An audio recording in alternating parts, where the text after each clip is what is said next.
Assalamu alaikum 10th class. I am your mathematics lecturer Iru Mushtaq from the platform of Punjab Group High School Jadawala. Students, hope you are fine and well. Today 21st July 2020 we are going to discuss theorem number 1 of chapter 9 in this lecture. Students chapter number 9 की मैंने आपको definitions जितनी थी वो सारी पढ़ाई थी और मैंने आपसे कहा था कि डेली बेसिस पे हम इनमें से कुछ डेफिनेशंस को दोबारा डिस्कस किया करेंगे ताकि थोड़ी थोड़ी करके आप इन सारी डेफिनेशंस को अच्छे तरीके से रिवाइज कर सको। और इसके बारे में मैंने आपको ये भी गाइड किया था कि जो आपके एग्जामिनेशन में जो तीसरा पोर्शन आता है शॉर्ट क्वेश्चंस का, वो सारे का सारा चैप्टर 8 से चैप्टर 13 तक के शॉर्ट क्वेश्चंस पे मुश्तमिल होता है, जिसमें चैप्टर 9 की ही अक्सर डेफिनेशन जो है वो रिपीट हुई हैं। क्योंकि इसमें मैंने आपको सर्कल के थ्योरम पढ़ाने थे, तो मोस्टली डेफिनेशंस को जितने भी ये आपकी जो है वो बुक के अंदर डेफिनेशंस के हवाले से इम्पॉर्टेंट पॉइंट्स हैं, उन सबको मैंने यहाँ पे आप डिस्क्राइब किया था। तो अब डेली बेसिस पे आपको मैं जो है वो होमवर्क के तौर पर 2 या 3 डेफिनेशंस दिया करूँगी, जिनको आपने डेली बेसिस पे ज़रूर रिवाइज कर लेना है। तो सबसे पहले सर्कल की डेफिनेशन है। पढ़ तो हम चुके थे कि circle is a locus of a moving point P. Circle एक पॉइंट पी का जो है वो लोकस है in a plane which is always equidistant from a fixed point, जो कि एक फिक्स्ड पॉइंट से एक जितने फासले पे होता है। और वो फिक्स्ड पॉइंट जो है वो सर्कल के ऊपर मौजूद नहीं होना चाहिए, बल्कि सर्कल के अंदर जो है वो किसी एक पॉइंट को नाम दिया जाता है सेंटर ऑफ सर्कल का, और उस सेंटर से हर तरफ का एक जितना डिस्टेंस होना चाहिए। तो आप उन सारे पॉइंट्स को जब ट्रेस करोगे तो आपके पास एक सर्कल आ जाएगा। रेडियल सेगमेंट सर्कल के सेंटर से लेके सर्कल के किसी भी एक पॉइंट को ज्वाइन करने वाला जो लाइन सेगमेंट होता है उसे हम रेडियल सेगमेंट कहते हैं। और जो radial segment the line segment joining the centre of circle, circle के सेंटर को मिलाना है to any point of the circle, circle के किसी भी एक पॉइंट से इसका रेडियल सेगमेंट, उसे इसका रेडियल सेगमेंट कहते हैं। इट इज़ डिटर्मन्ड, इसका कैसे पता चलता है, by the centre and a point on the circle. Centre से लेके किसी सर्कल के किसी एक पॉइंट को ज्वाइन करने वाला जो लाइन सेगमेंट है वो आपके पास रेडियल सेगमेंट है।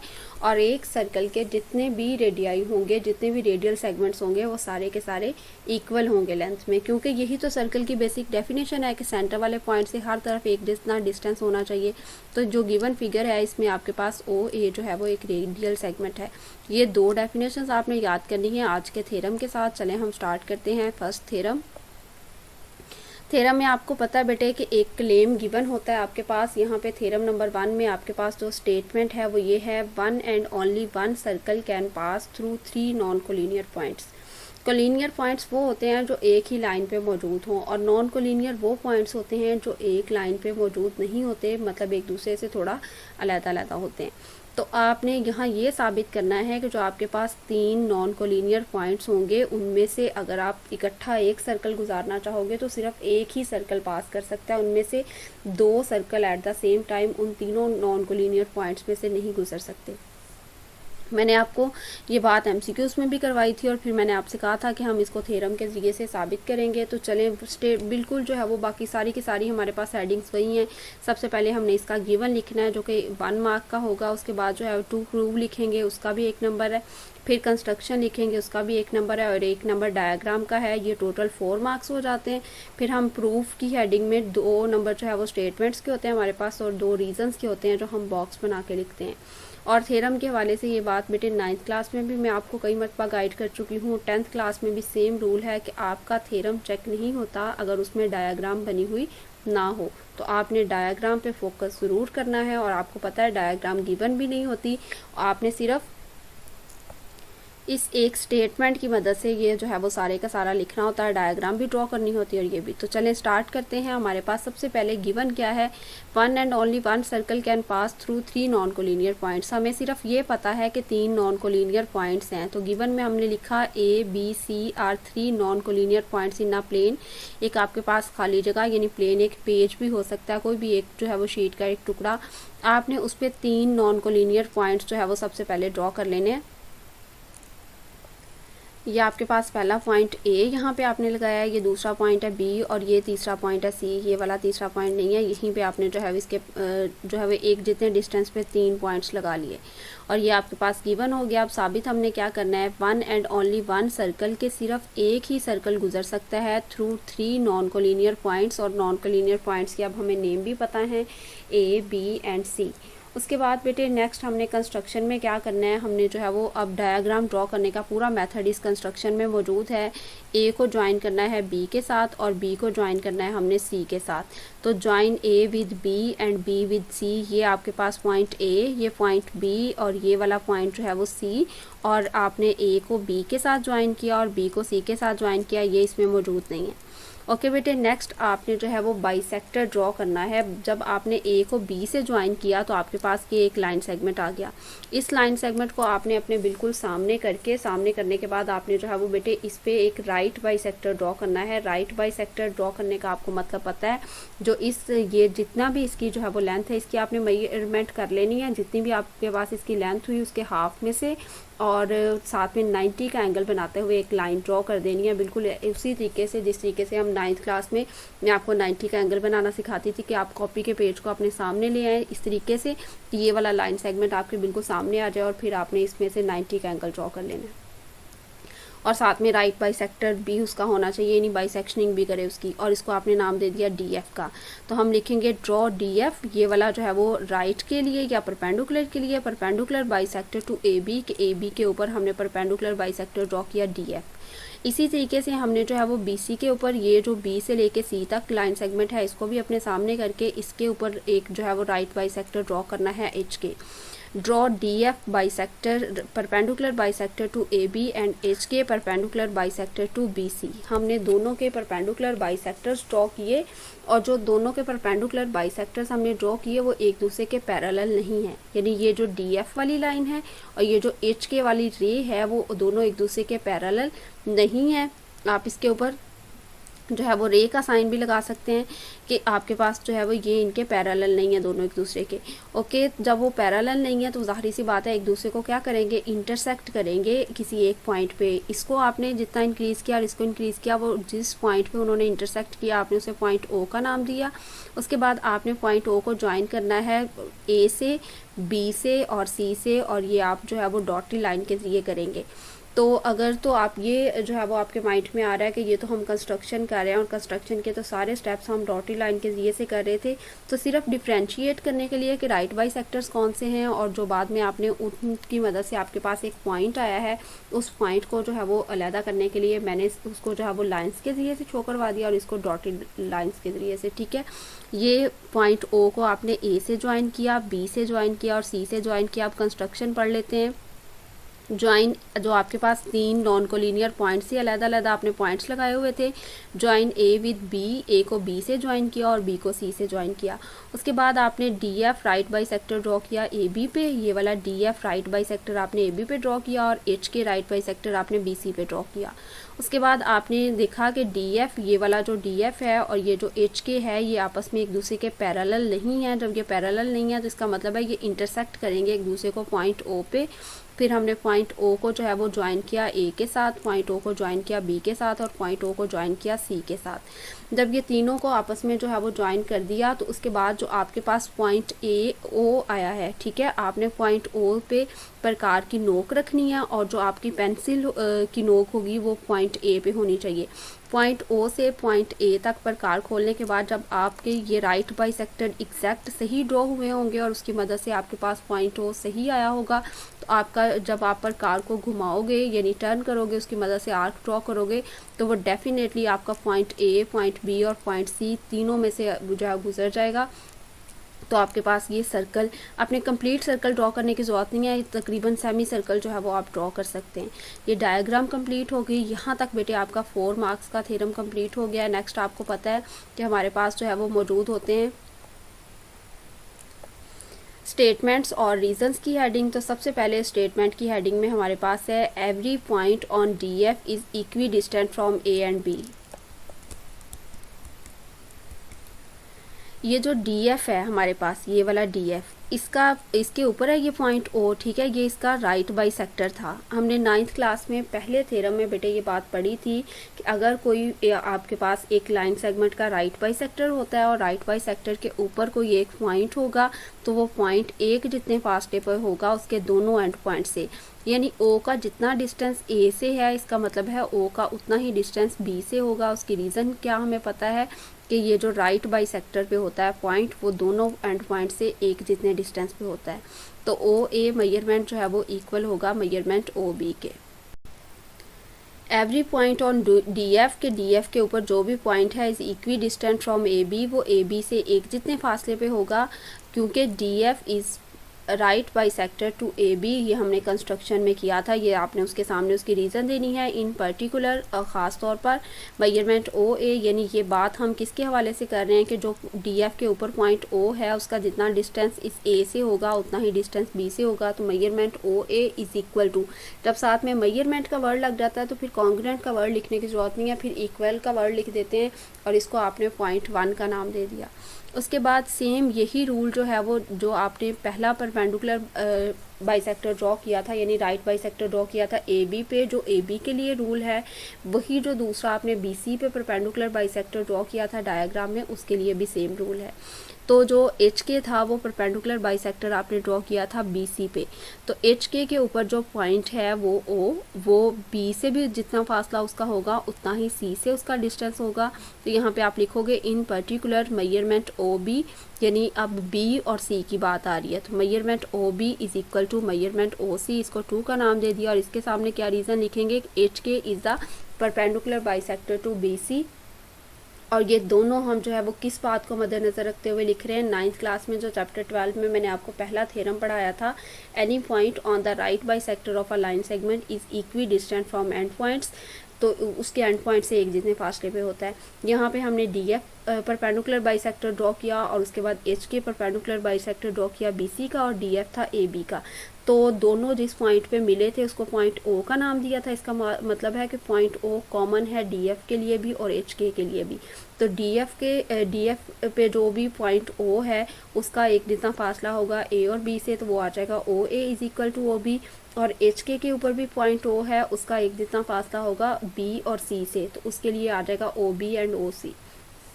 अब ये आपके पास जो है वो मेजरमेंट ओ ए भी इक्वल है मेजरमेंट ओ बी के, और मेजरमेंट ओ बी इक्वल है मेजरमेंट ओ सी के, यानी कि ये तीनों आपस में भी एक दूसरे के इक्वल होंगे। तो now O is the only point common, O सिर्फ एक ही पॉइंट है जो डी एफ और एच के लिए जो है वो कॉमन है, और वो एक जितने फासले पर है ए बी और सी से। ये बात हमें कहाँ से पता चली, इस 1 और 2 से। देखें बेटे, ये जो है वो हमारे पास रियल नंबर की भी एक प्रॉपर्टी होती है कि अगर एक नंबर दूसरे के इक्वल है, दूसरे वाला जो है वो पहले की इक्वल है, तो वो सारे एक दूसरे के इक्वल होंगे। तो measurement O A is equal to measurement O B. Measurement O B हम एक दफ़ा लिख चुके हैं, तो क्योंकि उसी मेजरमेंट ओ बी की बात हो रही है इसलिए ये उसको दोबारा नहीं लिख रहे मेजरमेंट ओ सी, यानी कि जब ये वाला इसके इक्वल है, ये वाला इसके इक्वल है, तो इसका मतलब है ये तीनों ही आपस में एक दूसरे के इक्वल होंगे। Measurement O A is equal to measurement O B is equal to measurement O C. ये हमें कैसे पता चला, यूजिंग 1 और 2। अब क्या उस पूरी डायग्राम में ओ के अलावा कोई ऐसा पॉइंट था जहाँ पर ये तीनों के तीनों जो है वो एक जितने डिस्टेंस पे हों? जी नहीं, ओ के अलावा उस पूरी डायग्राम में कोई और पॉइंट मौजूद नहीं था जहाँ पर इन तीनों का डिस्टेंस एक जितना हो जाए। तो आप लिखेंगे however there is no such other point except O. इसका मतलब है hence a circle with centre O, कि एक सर्कल जिसका सेंटर ओ है और उसका रेडियस ओ ए है, will pass through A B and C. तो इस देखें जो आपके पास ये तीनों जो है वो पॉइंट ओ से सर्कल के जो है वो पॉइंट्स का डिस्टेंस है, ये तीनों रेडियल सेगमेंट्स हैं। और सर्कल की डेफिनेशन में हम ये बात पढ़ चुके हैं कि रेडियल सेगमेंट से जो डिस्टेंस होता है वो एक जितना होता है, यानी एक सर्कल के जितने रेडियाई होते हैं उन सब का जो है वो डिस्टेंस एक जितना होता है। तो जब ये साबित हो गया कि सिर्फ पॉइंट ओ ही वो वाहद पॉइंट है जहाँ से इन सब का डिस्टेंस एक जितना है, पॉइंट ओ के अलावा कोई ऐसा पॉइंट नहीं है जहाँ पे इन सब का डिस्टेंस एक जितना होगा, तो फिर इसका मतलब है कि सिर्फ एक ही सेंटर है और एक सेंटर है और उसका एक ही सर्कल है।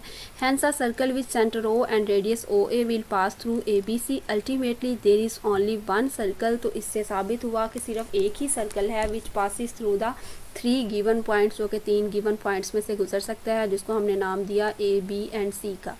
तो डायग्राम को एक दफ़ा दोबारा रिवाइज कर लेते हैं। आपने बेटे सिर्फ जो है वो सबसे पहले 3 पॉइंट्स लिए थे ए बी और सी। उन तीनों पॉइंट्स को आपने जो है वो पॉइंट ए को ज्वाइन किया बी से और बी को ज्वाइन किया सी से। सी से ज्वाइन करने के बाद आपने जो है वो ए बी का परपेंडिकुलर बाइसेक्टर ड्रॉ किया। परपेंडिकुलर बाइसेक्टर के लिए हमें कंडीशंस पता हैं, जो उसके साथ 90 का एंगल भी बना रहे होते हैं और उसके साथ मिड पॉइंट से भी गुजर रहे होते हैं उसके।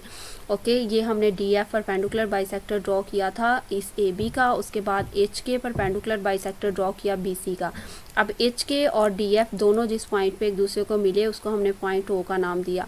अब हमें ये बात अच्छे से पता है कि जो पॉइंट ओ है वो डी एफ के ऊपर भी है और एच के ऊपर भी है, और दोनों उनके जो है वो राइट बाइसेक्टर हैं ए बी सी और ए बी लाइन सेगमेंट के। तो फिर जितना डिस्टेंस ओ का ए से और ओ का बी से है उतना ही डिस्टेंस ओ का बी से और ओ का सी से है, यानी एक जितना डिस्टेंस है इनका। जब एक जितना डिस्टेंस है तो इसका मतलब है कि ये सारे के सारे एक ही सर्कल के रेडियाई हैं। जो एक ही सर्कल के रेडियाई होते हैं वो सारे के सारे लेंथ में इक्वल होते हैं। क्या आपको इस पूरी डायग्राम में ओ के अलावा कोई एक पॉइंट नज़र आ रहा है जहाँ पर कोई दूसरा सर्कल बन रहा हो और उसके सारे के सारे रेडियाई एक जैसे हों?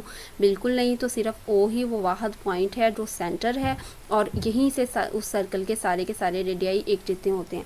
और फिर मैंने आपको बताया था कि आपने पॉइंट ओ से लेके पॉइंट ए तक प्रकार खोलने के बाद यहाँ पे प्रकार की नोक रख लेनी है और यहाँ पे जो है वो आपने उसको पेंसिल की नोक रख लेनी है। और अगर आपने ये जो है बिल्कुल सही ड्रॉ किए हुए राइट बाइसेक्टर्स, तो आपका जो सर्कल यानी आर्क जो आपके पास ड्रॉ होगी, कंप्लीट सर्कल ड्रॉ करने की ज़रूरत नहीं है। जितना आपकी बुक पे जैसे डायग्राम बनी हुई है उतना बहुत है। तो आपने उसको जो है वो जब सर्कल ड्रॉ करेंगे, आर्क ड्रॉ करेंगे, तो वो पॉइंट ए बी और सी से डेफिनेटली गुजरेगा।